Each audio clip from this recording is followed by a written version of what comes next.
This is a very physically demanding way of life.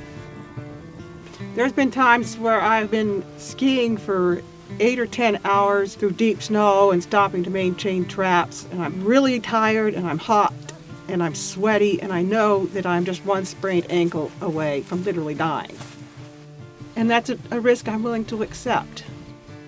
When we were little kids, we always wanted to go exploring and find out where this river went, and people in town, it seemed like they were more interested in who wore what going to school and whose birthday party is coming up. And we just wanted to know what kind of bird is that and where's the best place to find moose. We are trying to preserve the old way people used to live on the land, because there's not very many people who can do it anymore.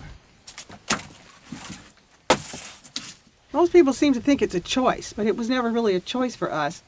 This was always our home.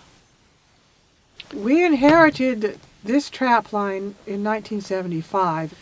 It's basically 100 miles of trail, bounded by rivers, and so we will travel about 15 miles a day from one camp to the next.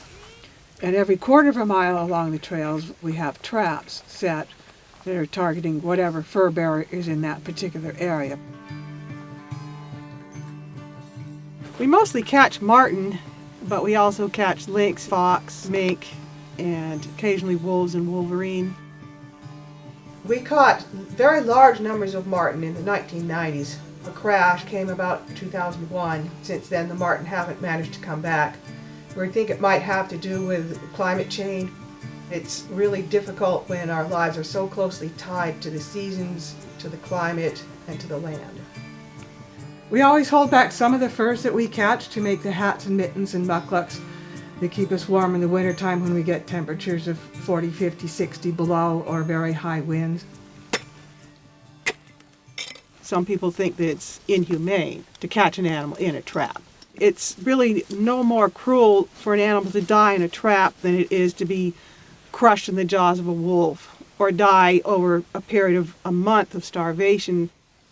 That is life in the bush.